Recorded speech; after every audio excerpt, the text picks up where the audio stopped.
All right, friends, here is a fun little one that I came across that I think you guys are going to really enjoy. I think any age group could do this. Even your parents might want to do this one. So I found this one online. It's called the Angry Tomato. That is just too much fun. And we're just going to draw a bunch of fruit, and we're going to give them little faces. So we're just going to lay these out kind of wherever. And I'm going to start over here with a pear shape. So to do a pear, there's kind of two ways, and I will show you on my handy little scratch piece of paper. Okay, don't mind that black here, okay? I like to recycle. So let me actually use a color that you might be able to see a little better. Here we go. Okay, so just to show you, so a pear, you can either just kind of freehand it, right? That's not so hard. But if you do find that that's a little bit difficult, what you can do is you can, with your pencil, draw two circles kind of like that, a small and a big. And then watch, when you connect them, you kind of go out, in. You guys can do whatever you're comfortable with. I'm gonna go ahead and just freehand it. So I'm starting up at the top and coming down. And again, no fruit are exactly perfect. So there's one little pear. And then how about we do like one that shape. It could be either an orange, it could be, I don't know, it could even be a potato if you wanted it to be. How about, I'm gonna do an apple. So I'm gonna do kind of like a tall C and another tall C, backward C, little line. And then how about, oh, let's do a lemon. So a lemon, I'm going to do a little curved line. I'm gonna leave a space, do another curved line, and then just do like a little, one of those on either side, a little curve.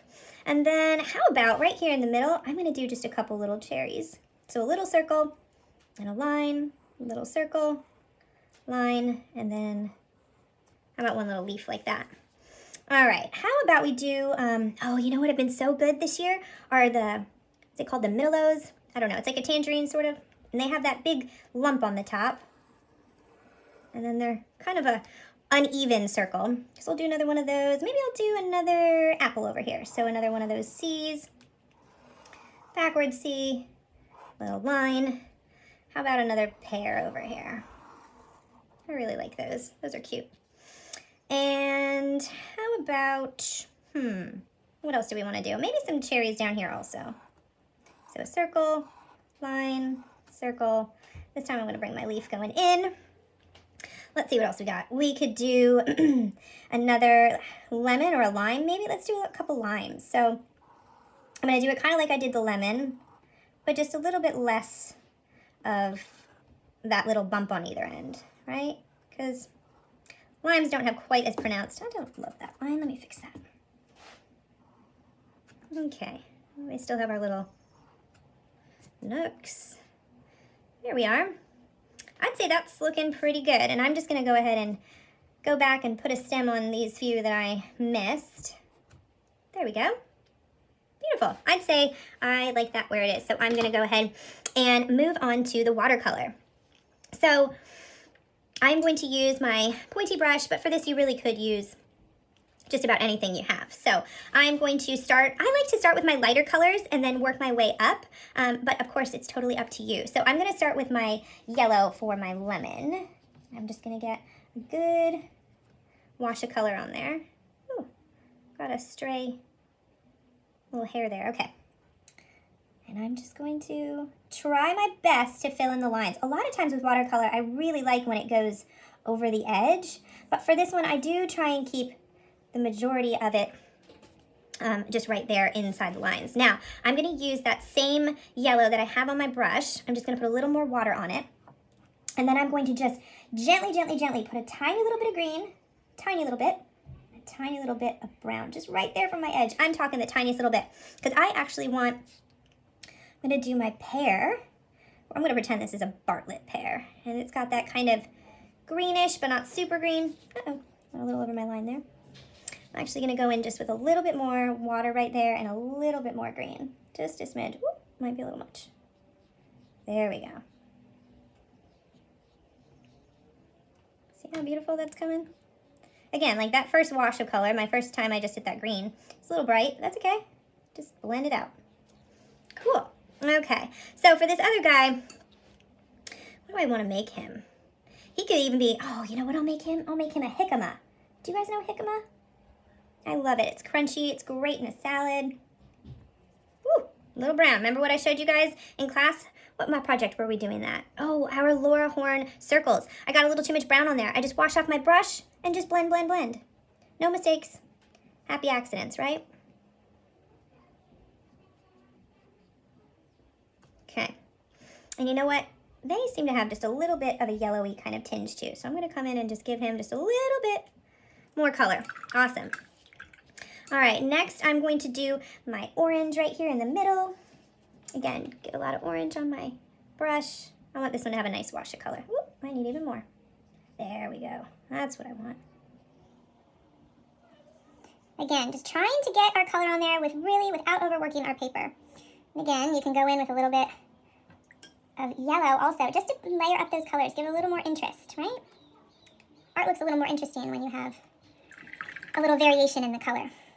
All right, so I'm going to go onto my lines. And again, super wet brush, starting with my green, obviously.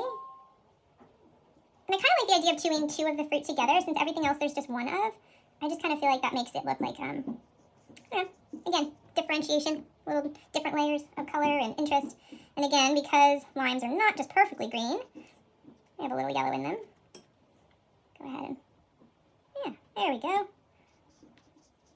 I don't want it crazy marbled, so I'm going to blend that just a little bit. There we go. Those are looking fun. Okay, so I'm going to move on to my apples next. Again, good amount of red.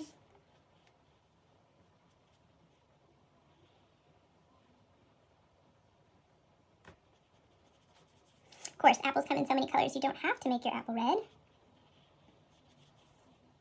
And I'm going to actually add just a smidge of yellow in there. Or orange, excuse me.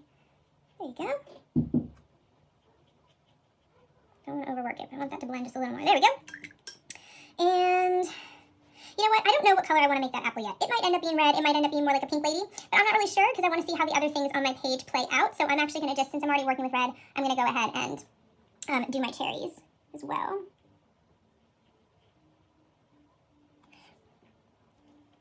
That is a little wetter than I would have liked, but that's okay. I just am not going to mess with it too much. Just let it cool up a little. You can always come back and fix it, but see how it dries. There we go. All right. That red is really puddling. Okay. There we are. Okay, so I'm actually going to move on to my other pair, and I'm going to make this a purpley pair. What are those? Are they Bosch? I think so. So I'm going to put a little purple on there and then dunk it back in my water again. Remember, because that's how we dilute things so that they're not just crazy bright. Or saturated, I guess. It could be crazy dark, huh? So, go in with my purple, but no pear is exactly that purple, so then I'm going to go in with a little of that red. That looks much more like a pear color. All right, last but not least, I think I am going to do this a little more like a pink lady. And if you guys have ever made homemade applesauce, pink ladies are the best apples to do it, and they turn out so pretty. Okay. My mom had a hand grinder, and she always made homemade applesauce.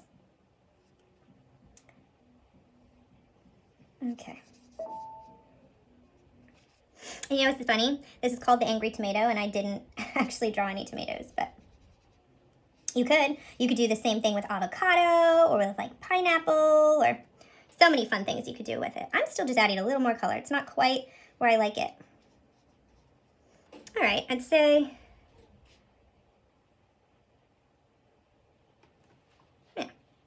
Okay, now I'm just going to go back in and do my few leaves. I dried off my brush pretty good for this one because I do want it to be quite a bit more bright than my limes on the page.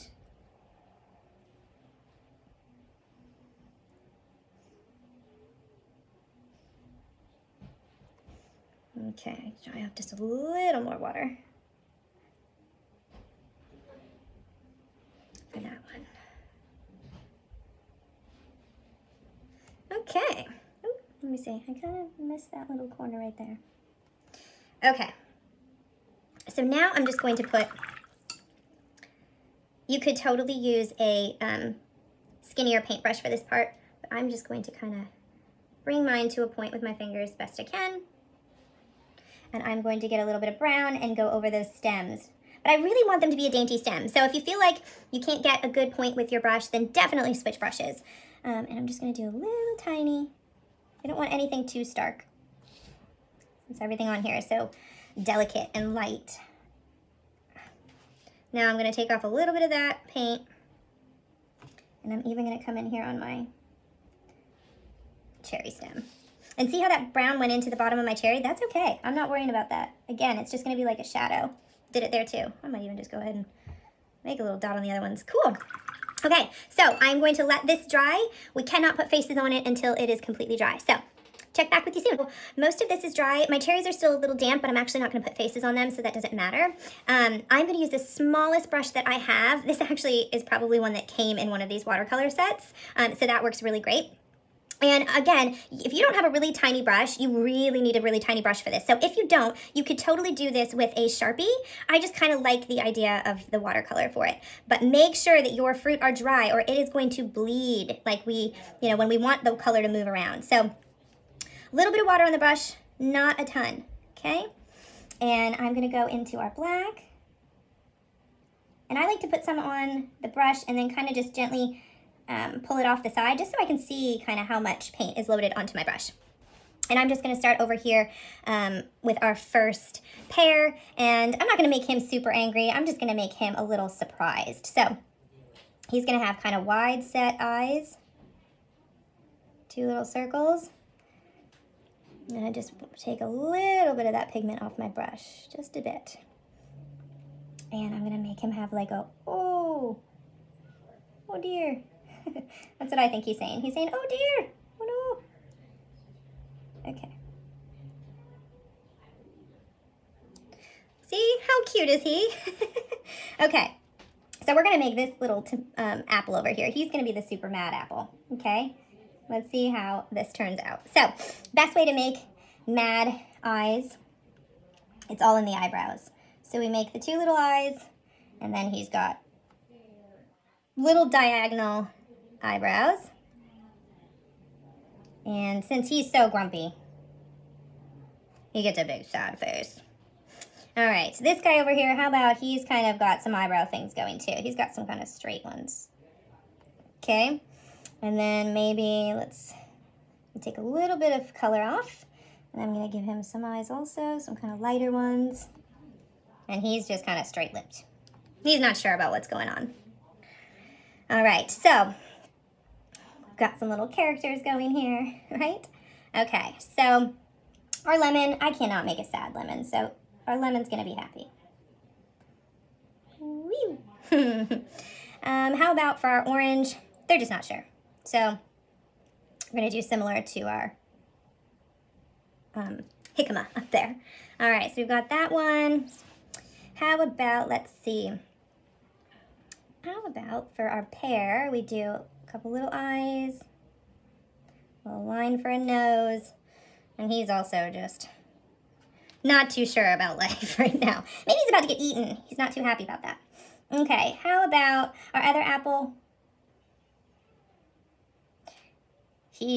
How about, we'll do him the other way. He's real surprised. He's going, oh no. I know, I'm entertaining myself with these. Okay, and then again, I'm gonna do the limes the same way I did the lemon because they aren't sour. They're happy. Wide set eyes, little smile in the bottom. How cute are those? And just because I have my little teeny tiny little paintbrush out, and because I can and I have a nice big space here, I'm just gonna go ahead and be fancy and sign it. I hope you like this one. Cannot wait to see what you guys make.